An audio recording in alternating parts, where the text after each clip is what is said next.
What if the answer to the age-old question, who was Cain's wife, is not a mystery to be solved, but a truth that was deliberately erased? What if the ancient scribes, the very guardians of the sacred text, made a calculated decision to strike the names of the first women from the pages of history for centuries? We have been taught to believe that Adam and Eve were the first parents, and their sons, Cain and Abel, the beginning of the next generation. But the narrative itself contains holes, logical gaps so profound they demand an explanation. The Bible's silence on the identity of Cain's wife and the other daughters of Eve is not the gentle quiet of a story that omits minor details. It is the deafening silence of a redacted document. The kind that follows a direct order to conceal. Most people skim over these gaps, accepting them as unsolvable paradoxes of faith. But you are here because you sense something more. You recognize that these are not flaws in the text. They are clues to a story that was censored, a history that was deemed too uncomfortable, too complex for you to know. This journey will not just speculate, it will investigate. We will peel back the layers of tradition and uncover the evidence from the forbidden scrolls that restore the names of these forgotten mothers. You will learn not only who they were, but the specific reasons why their identities were systematically erased. This is more than a Bible story. This is a case of historical censorship. And once you see the names and the motives, you will never read the opening chapters of Genesis the same way again. Before we unseal this ancient record, be sure you are subscribed and have enabled notifications. The names we are about to restore are not just footnotes, they are the missing half of our own origin story, Cain's fear. Our investigation begins not with a forgotten scroll, but with a single terrified cry recorded in the 4th chapter of Genesis. After murdering his brother Abel and being confronted by God, Cain is sentenced to a life of exile. And in that moment, his immediate reaction is not one of remorse, but of mortal fear. He cries out, "My punishment is greater than I can bear. Behold, you have driven me out this day from the face of the earth, and I shall be a fugitive and a vagabond in the earth. And it shall come to pass, that every one that findeth me shall slay me." Let us pause and examine this statement as a piece of primary evidence. Every one that findeth me shall slay me. Who is everyone? According to the simplified, traditional narrative, the only other people on the entire planet were his own mother and father, Adam and Eve. Is it conceivable that Cain's greatest fear was being killed by his own parents? It is a logical absurdity. Cain's fear is not the paranoia of a lonely man in an empty world. It is the rational terror of a condemned killer who knows he is about to be cast out into a populated land where justice, in its most primitive form of blood vengeance, is the law. His cry is an unwitting confession. It is the first clue that the world outside of his immediate family was not empty. He was not afraid of ghosts or wild beasts. He was afraid of other people, people who had the numbers, the motive, and the opportunity to kill him for his crime. The very structure of the Genesis narrative itself, in this single desperate plea, admits to the existence of a broader human population that the rest of the story refuses to name. God's response, in which he places a mark of protection on Cain, only reinforces this conclusion. One does not need protection from non-existent threats. Cain's fear is our first piece of evidence that a critical part of the population record has been deliberately left out. Our second piece of evidence is not found in what is said, but in where Cain goes. The 4th chapter of Genesis states, "And Cain went out from the presence of the Lord, and dwelt in the land of Nod, on the east of Eden." For centuries, this has been read as a simple geographical marker, a name for a desolate, empty wilderness. But the name itself, in Hebrew, is a profound clue. Nod comes from the root word nad, which means to wander. So Cain, the cursed wanderer, settles in the land of wandering. But the text does not say he wandered in the land of Nod. It says he dwelt there. The Hebrew word yashab means to sit, to remain, to settle down, to inhabit. This is not the action of a solitary fugitive hiding in an empty wasteland. This is the action of a man joining a pre-existing location, a place that already had a name and a geographical identity. You do not settle in a place that does not exist. You do not dwell in a vacuum. The very existence of a named territory, the land of Nod, implies that it was known, that it was a place one could travel to. It suggests a landscape that was not a blank map, but one already populated enough to have regions with distinct identities. Cain was not cast out into nothingness. He was exiled to a specific, known place. The narrative, in its quiet efficiency, tells us that Cain is leaving the sacred geography of Eden and entering the secular geography of the wider world.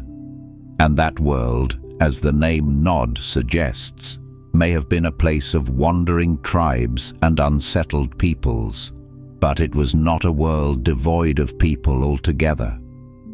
The land of Nod is not just a location. It is evidence of a world beyond the garden's gate. The trail of evidence becomes undeniable in the verse that follows. After arriving in the land of Nod, after taking a wife, the scripture states, "And he builded a city, and called the name of the city after the name of his son, Enoch." Let us pause and feel the full weight of that statement. A city. This is not a tent, not a small family encampment. The word used here, ayer, implies a fortified, walled settlement with a significant population.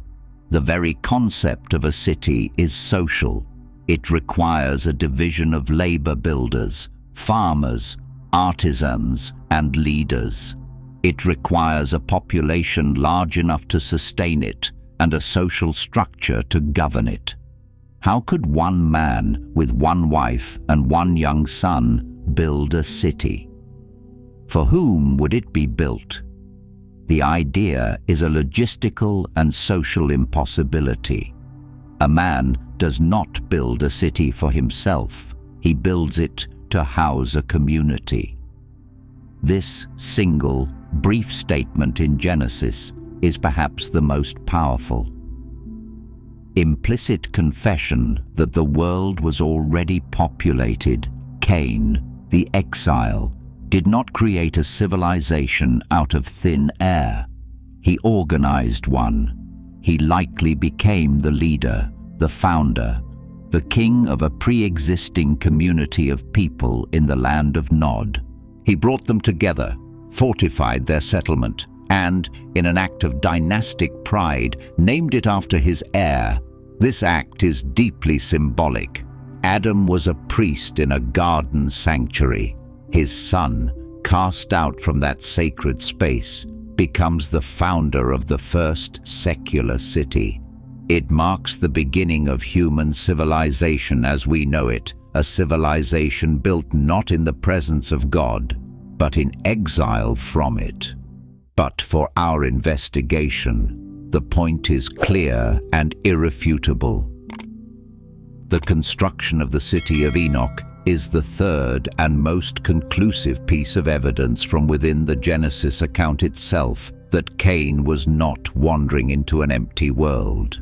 He was stepping into a world of unnamed, unrecorded people, and it is their story, and the story of the women among them, that has been systematically erased. The rejected witness.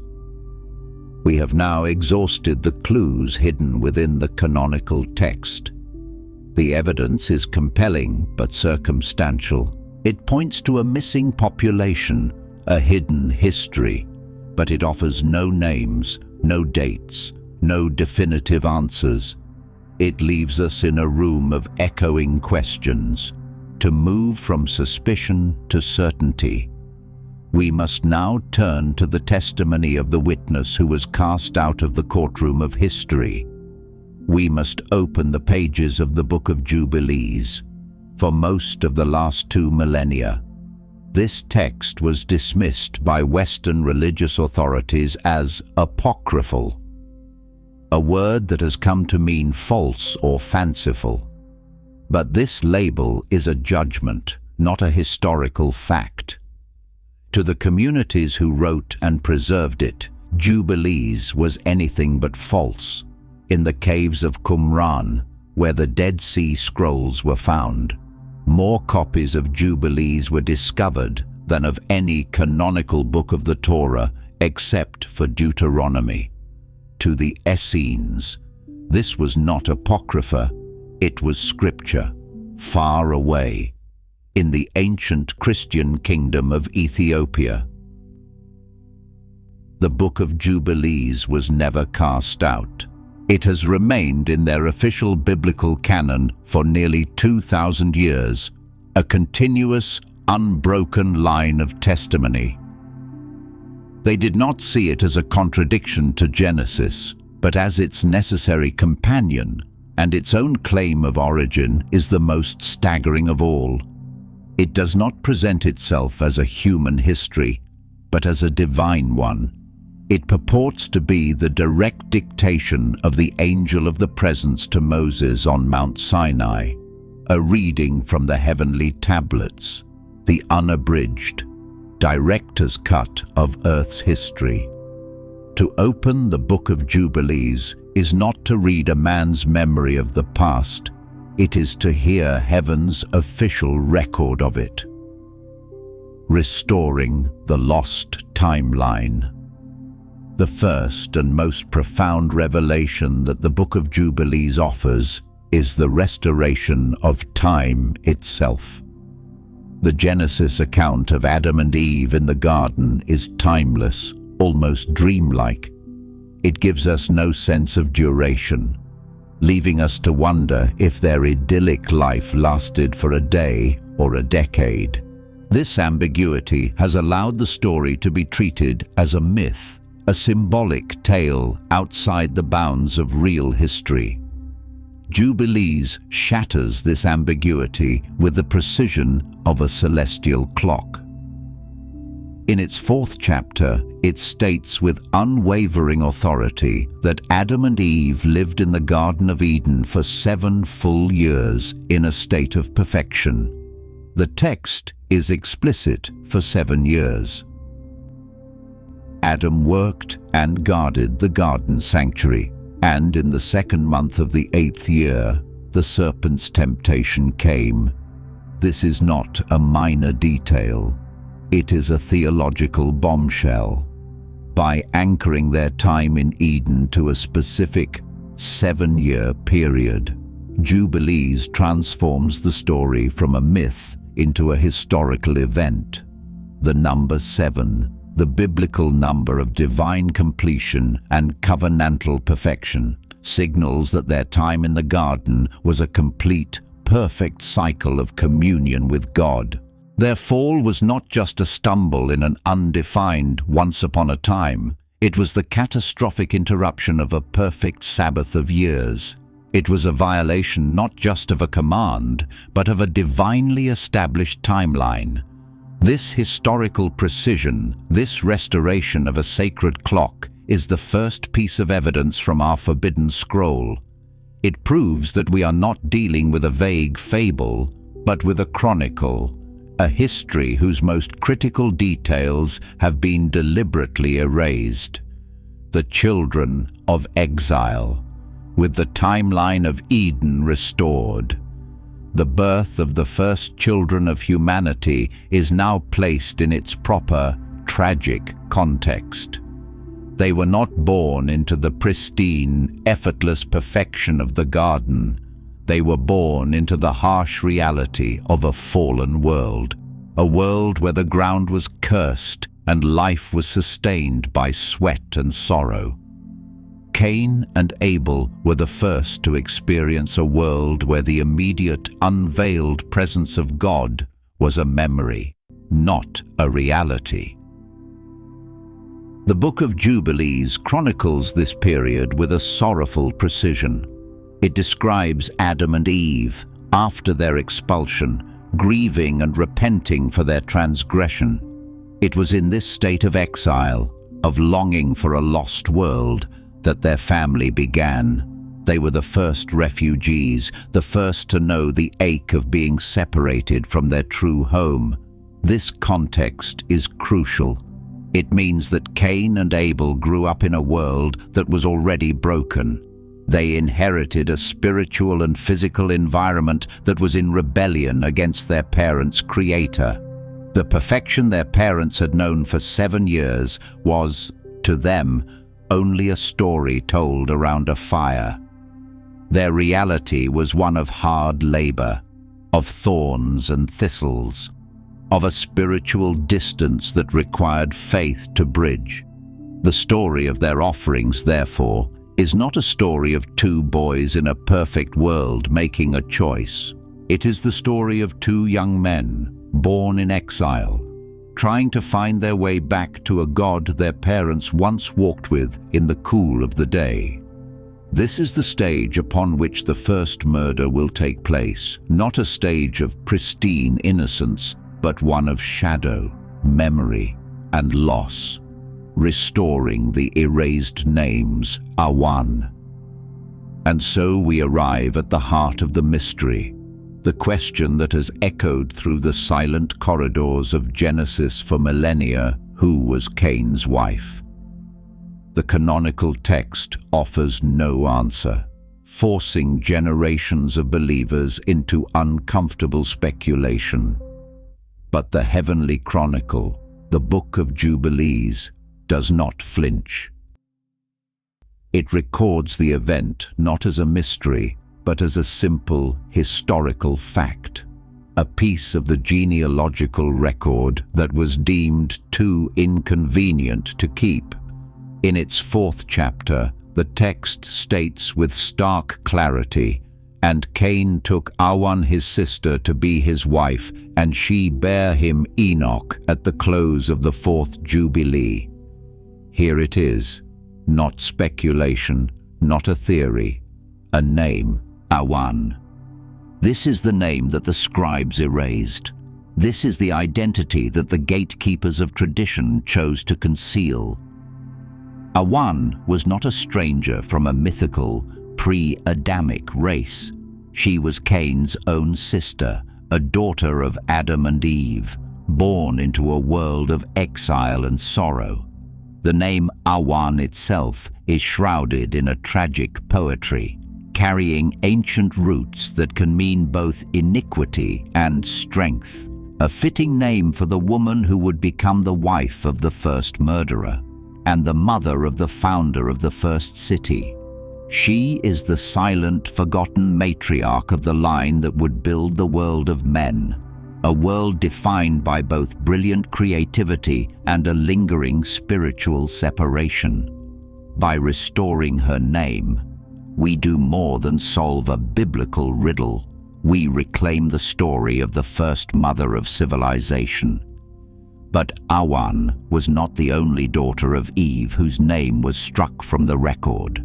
The line of righteousness, The lineage of Seth also began with a forgotten mother whose identity is just as crucial to our story.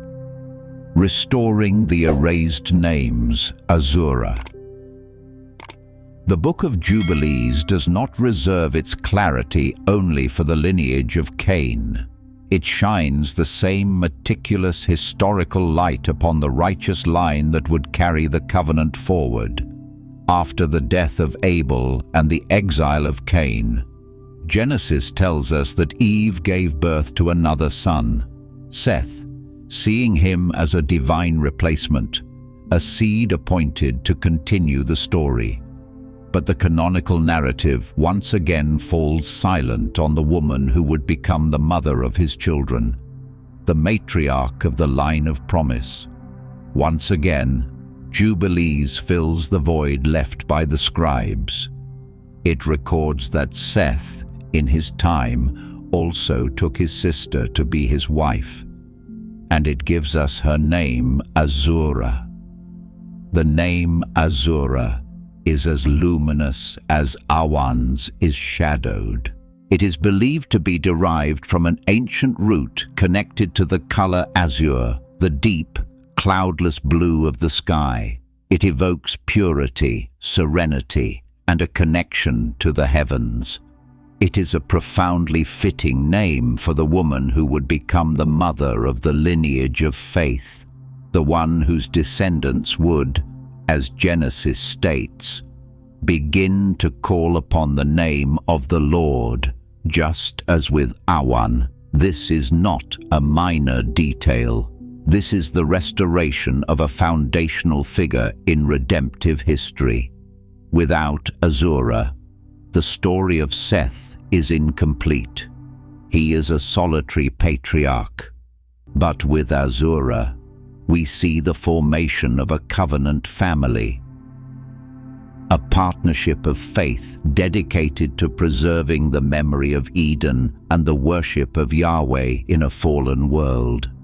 She is the quiet, steadfast mother of the righteous line, the one whose children and grandchildren, Enoch, and eventually Noah would become the pillars of a world teetering on the brink of moral collapse.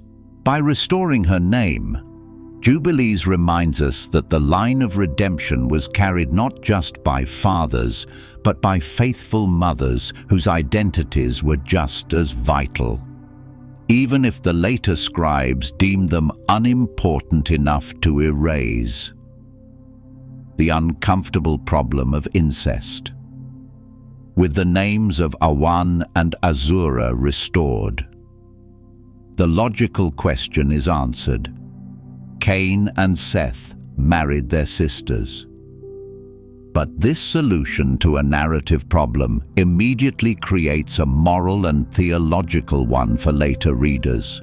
Why would the foundational act of human procreation involve incest, an act that is so forcefully condemned later in the very same scriptures? This discomfort, this theological awkwardness, is the first and most obvious motive for why the scribes chose to erase these names and obscure the relationships. To speak of Cain's wife is to maintain a mysterious, comfortable distance. To speak of Cain's sister wife, Awan, is to force an uncomfortable and explicit reality. The later scribes and compilers of the Torah were living under the authority of the Mosaic law, where Leviticus chapter 18 lays out a strict and unyielding prohibition against marrying close kin. To present the founding fathers of humanity, both the line of Cain and the righteous line of Seth, as having engaged in this very practice, would have created a significant theological tension. How could the patriarchs be both righteous and in violation of a law that was seen as a reflection of God's unchanging holiness, rather than engage in complex theological explanations, such as the necessity of the act in a world with a limited gene pool? or the idea of progressive revelation, where laws are given as humanity is ready for them. It was far simpler, far cleaner, to just remove the names. By erasing Awan and Azura, the redactors could smooth over this early, messy period of human history. They could create a narrative that did not directly and explicitly contradict the later legal codes they were trying to codify and enforce. It was an act of theological sanitization, a choice to sacrifice a difficult historical truth for the sake of a simpler, more consistent doctrinal message. The names were the first casualty of a later generation's discomfort with the raw, unpolished reality of the beginning. Male-washing history. The second motive for this act of censorship is deeper and has had a far more pervasive impact on Western thought. By deliberately erasing the names of Awan and Azura, the scribes were participating in a process we might call the male washing of history. They were systematically removing the female figures from the foundational account of humanity, thereby creating a narrative that is overwhelmingly and artificially patriarchal. Look at the story as it is presented in the redacted Genesis account. It is a story of fathers and sons. God speaks to Adam. Adam fathers Cain and Abel. Cain murders Abel. Adam fathers Seth. The genealogy that follows meticulously traces the lineage from one man to the next. Seth lived and begat Enoch. Enoch lived and begat Kenan. The women who were the mothers of these men, the ones who endured the pain of childbirth and nurtured the very generations that carried the covenant forward, are rendered completely anonymous. They become biological necessities, but historical non-entities. The Book of Jubilees, by simply recording the names of Awan and Azura and their marriages to Cain and Seth, disrupts this sanitized, male-centric narrative. It does not overthrow the patriarchal structure of the time, but it refuses to render the women invisible. It acknowledges that for every Cain, there was an Awan. For every Seth, there was an Azura. It presents the beginning of humanity not as a story of fathers and sons, but as a story of families of brothers and sisters, husbands and wives, working together to build a new world. The legacy of this male washing is profound. It has subtly shaped a theological worldview where the role of women in God's redemptive plan is often seen as secondary, supportive, and passive.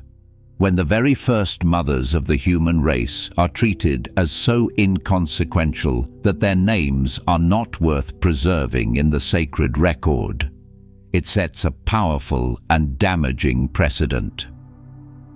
The erasure of Awan and Azura was not just an act of editorial tidiness.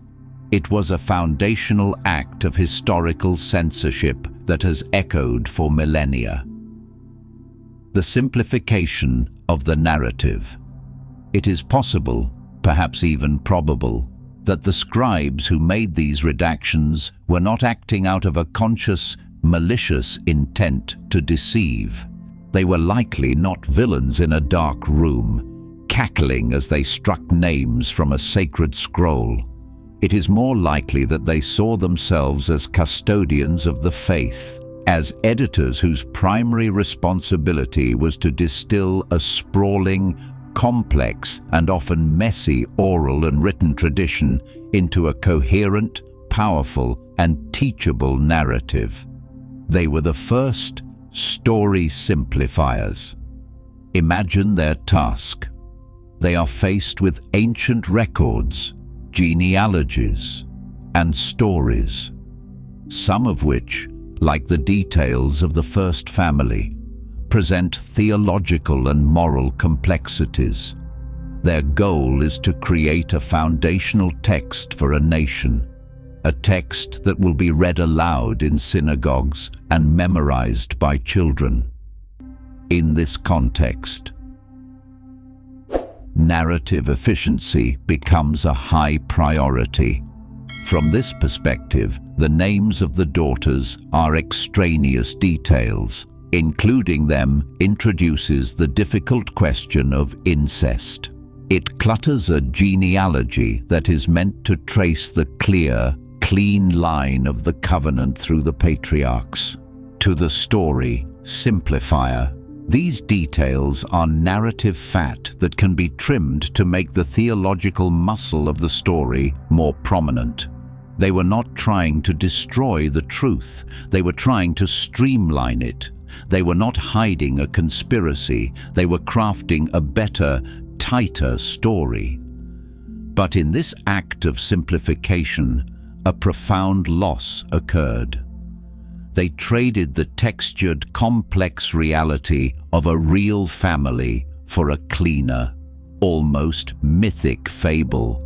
They gave us a story that was easier to teach, but less historically grounded. They gave us a genealogy of patriarchs, but they robbed us of the matriarchs who stood beside them, the intentions of the story. Simplifiers may have been pragmatic, even pastoral, but the result was a form of censorship nonetheless. They made a choice for their generation, and for all the generations that followed, that a simpler truth was preferable to the complete one. The legacy of silence. The editorial decisions made thousands of years ago were not without consequence. The silence that the scribes imposed upon the record has had a long and damaging legacy, creating problems that they likely never intended. By removing the names and the clear timeline, they created the very narrative gaps that have caused centuries of confusion, debate, and for many, a crisis of faith. The first and most immediate legacy is the creation of a Bible problem. The question of Cain's wife has become one of the most common attacks used by skeptics to challenge the historical reliability of the Genesis account. The silence of the text is presented as a glaring contradiction, a plot hole that proves the story is nothing more than a myth. The very simplification that was intended to make the story cleaner has in fact made it more vulnerable to attack. The scribes, in trying to solve a small theological problem, inadvertently created a much larger historical one. The second legacy is a loss of connection. The Adam and Eve of the redacted Genesis account can feel like distant, archetypal figures, their story more of a theological play than a historical reality. But the Adam and Eve of Jubilees, who lived for 7 years in the garden, who had named daughters like Awan and Azura, who grieved and repented in a world that remembered Eden, these are people. They are ancestors. The details, which the scribes deemed unnecessary, are the very things that breathe historical life into the narrative and allow us to connect with our first parents, not as symbols, but as family. Finally, the greatest legacy of this silence is a subtle but pervasive spiritual malnutrition. We have been handed a story that is true in its essence, but incomplete in its details. We sense that there is more to the story, that there are missing pieces to the puzzle, but we're often told to simply accept the mystery. This has created a faith that is often hesitant to ask hard questions, a faith that is sometimes built on accepting a summary rather than investigating the full report. The silence of the scribes has, in some ways, taught us to be silent as well. Other forgotten women. The erasure of Awan and Azura from the sacred record was not an isolated incident. It was the first act in a long and tragic pattern of rendering the foundational women of the biblical narrative anonymous. While Genesis is a patriarchal book by nature, tracing the covenant through the male line, the degree to which its female figures are left unnamed, especially in the early chapters, is striking. This is not just a matter of cultural habit. It appears to be a deliberate editorial choice to keep the focus narrow and the lineage clean. Consider the figure who is arguably the second most important woman in the entire book of Genesis, Noah's wife. She is the second mother of all humanity, the matriarch who survived the global flood, the woman through whom the entire post-diluvian world was born. We know the names of her husband and her 3 sons, Shem, Ham, and Japheth. They are foundational to the Table of Nations, yet in the canonical text, she is utterly nameless. She is referred to only as Noah's wife. Ancient traditions, however, did not forget her. Once again, the Book of Jubilees gives her an identity, Emzara. Other traditions offer different names, like Naamah, but the point is the same. She had a name, a history, an identity that the Genesis account chose to omit. The same is true for the wives of Shem, Ham, and Japheth. They are the mothers of all the nations on earth, yet they remain silent, anonymous figures in the official story. Even later in the narrative, the pattern continues. We are told the dramatic story of Lot's wife, a woman so iconic in her failure that she is turned into a pillar of salt. Yet we are never told her name. We are given the disturbing account of Lot's 2 daughters, the mothers of the Moabite and Ammonite nations, but they too are left without identity. This pattern of female anonymity in the foundational stories of Genesis is too consistent to be accidental. It is a deliberate choice to sideline the female narrative, a choice that the forbidden texts like Jubilees actively sought to correct. The cosmic thread from Abel to Christ. While the lineage of Cain and Awan spread across the earth, building the cities and civilizations of men, the scriptures turn their primary focus to the other. Quieter line the lineage of Seth and Azura. This is not just a genealogical record, it is the tracing of a sacred thread, a single, unbroken bloodline of covenant that runs like a river of redemption through the entire landscape of human history. This is the cosmic thread. The story begins with a sacrifice. Abel, the righteous shepherd, offers the first and best of his flock, and his blood is the first to cry out from the ground, a silent testimony to the cost of sin. But his death is not the end. God appoints Seth as a replacement, a new seed to carry the promise forward. And from the union of Seth and Azura, a lineage is born that is defined not by invention, but by worship. The text tells us that in the days of their son Enoch, men began to call upon the name of the Lord. This is the defining characteristic of the Sethite line. While Cain's descendants are building cities, forging bronze, and creating musical instruments, Seth's descendants are building altars. They are the keepers of the sacred memory, the guardians of the covenantal promise that a Redeemer would one day come. This thread runs through the long lives of the patriarchs, through the righteousness of Enoch who walked with God, and culminates in Noah. the man who would carry this sacred seed through the waters of judgment. And the thread does not end there. It continues through Shem, through Abraham, Isaac, and Jacob, through David, and ultimately, it leads to a manger in Bethlehem. The lineage of Seth and Azura is the human ancestry of the Messiah. Jesus Christ is the final and perfect son of Seth, the ultimate fulfillment of the promise that began in the shadow of Abel's murder. He is the one whose blood would speak a better word than the blood of Abel, not a cry for vengeance, but a cry for mercy. By restoring the name of Azura, we do more than remember a forgotten mother.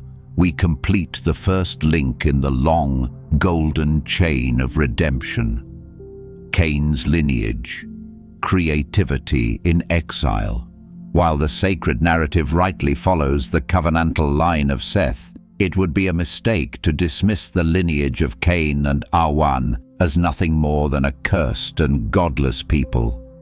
The fourth chapter of Genesis, in its brief but powerful genealogy, reveals something extraordinary about their descendants. Though living in a state of spiritual exile, away from the presence of the Lord, the creative spark of their ultimate creator was not extinguished in them. In fact, it exploded in a torrent of cultural and technological innovation. Consider the legacy of their children. Cain's son Enoch, for whom the first city was named, represents the birth of urban civilization and social organization. His descendant, Jabal, is named as the father of those who dwell in tents and have livestock, the originator of nomadic pastoralism and animal husbandry. His brother, Jubal, is the father of all those who play the lyre and pipe, the wellspring of music and the arts. And their half-brother, Tubal-Cain, was the forger of all instruments of bronze and iron, the pioneer of metallurgy and technology. In a few short verses, the Bible attributes the foundations of nearly every pillar of human civilization, urbanization, agriculture, art, and technology to the lineage of the first murderer. This is a profound and unsettling truth. It reveals that grace is not simple. Even in a line born of sin and living in exile, the image of God, the creative impulse, continued to manifest with breathtaking power. They may have been separated from the unique priestly covenant of the Sethite line, but they were not devoid of purpose or ingenuity. They built the world of man, with all of its brilliant achievements and all of its tragic flaws. This duality, a lineage of brilliant creators who were also spiritually adrift, is a powerful mirror of the human condition itself, restoring the full picture. By placing the testimony of Genesis and the testimony of Jubilees side by side, we do not create a contradiction. We create a stereoscopic image. We achieve depth, clarity, and a fuller, more robust picture of reality. Where one text provides the essential theological framework, the other provides the rich, historical texture. They are not two competing stories. They are two complementary witnesses to the same complex history. Genesis gives us the sacred, streamlined account. It is the theological skeleton, strong and essential, tracing the one covenantal line that matters for the story of redemption. Its focus is narrow and intentional, its purpose to deliver the core truths of creation, fall, and promise without distraction. Jubilees, on the other hand, gives us the historical flesh and blood. It provides the names of the mothers, the specific timeline of events, and the detailed context of the world in which the theological drama unfolded. It does not change the core story, but it enriches it, grounding the mythic quality of Genesis in a tangible historical reality. To read only Genesis is to see a powerful but incomplete picture. We see the what, but are left to guess at the how and the why. Why did Cain fear who was his wife? Why was the flood necessary in such specific terms? To read Genesis through the lens of Jubilees is to have those questions answered. The skeleton is given muscle and sinew. The black and white film is restored to full, vibrant color. The full picture reveals a story that is at once more human, filled with the messy details of real families, and more cosmic, set against the backdrop of a precise, heavenly timetable. To restore this picture is to reclaim a more complete and satisfying understanding of our own origins. Your choice, the summary or the director's cut. And so, we arrive at the threshold of decision. The ancient scribes, the story simplifiers, made a choice for you thousands of years ago. They looked at the full, sprawling, and sometimes uncomfortable epic of humanity's beginning, and they chose to give you the summary. They handed you a version of Genesis that was theologically potent, narratively clean, and free of the messy genealogical and chronological details that might raise difficult questions. They gave you the approved, theatrical release. But now, the archives have been unsealed. The rediscovery and translation of texts like the Book of Jubilees is like finding the original. Uncut film reels in a forgotten vault. The director's cut is now available. It contains the deleted scenes, the restored character names, and the full, unabridged timeline that the original editors chose to leave on the cutting room floor. And the choice is no longer in their hands. It is in yours.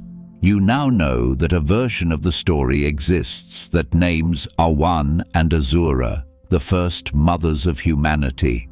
You know of the 7 perfect years in Eden, the historical anchor that grounds the fall in a specific, tragic moment in time. You now stand at the entrance to the screening room with 2 options. You can be content with the summary you have always known. It is powerful, it is true in its essence, and it has nourished faith for millennia. There is no judgment in that choice. Or you can dare to watch the director's cut. You can choose to see the story in all of its complex, detailed, and historically rich glory. This is not about rejecting the story you know, but about embracing the opportunity to experience it more fully, more deeply, and more completely. The gatekeepers made their choice for their time. Now, you get to make yours. Will you accept the edited version, or will you demand to see the story as it was first recorded in the Chronicles of Heaven, the echo through time? The story of the names erased from Genesis is not merely a lesson in ancient history. It is a living, breathing warning that echoes through our own time. The act of simplifying a narrative, of removing inconvenient details, of silencing certain voices to control a message. This is not a practice that ended with the ancient scribes. It is a fundamental strategy of power, and it is at work all around us, every single day. Think of the histories that are taught in our schools, often streamlined to create a simple, heroic national identity, while the uncomfortable stories of oppression or failure are relegated to footnotes.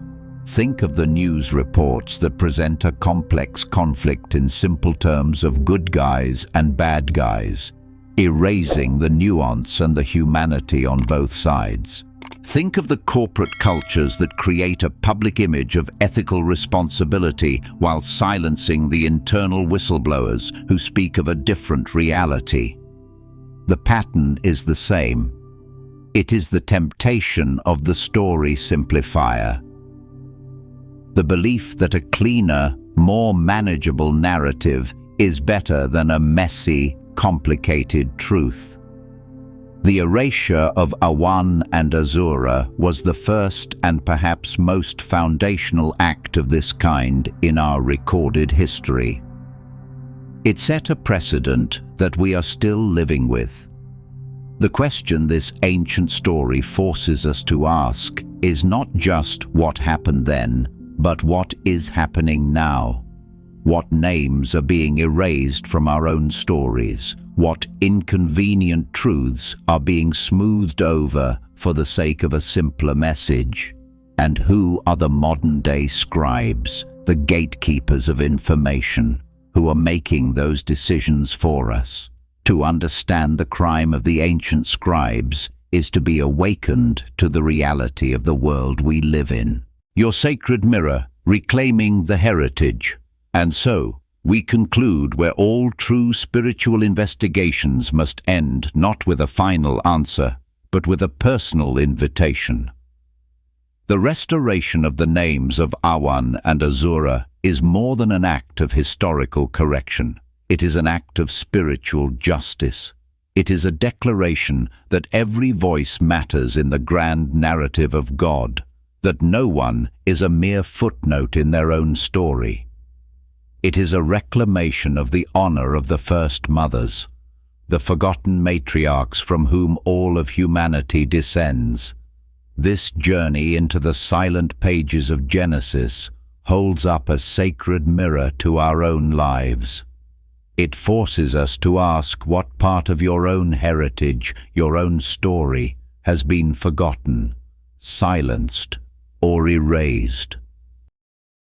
What inconvenient truths about your own past have you, or others, chosen to simplify for the sake of a cleaner narrative? To reclaim the names of Awan and Azura is to be empowered to reclaim the lost pieces of our own identities. This is the ultimate legacy of our investigation. The Bible is not a static museum of ancient facts. It is a living, breathing testament that continues to speak, to challenge, and to reveal. By daring to look into the silences, by having the courage to open the forbidden scrolls, we do not weaken our faith, we deepen it. We move from a faith that accepts a summary to a faith that demands the full story.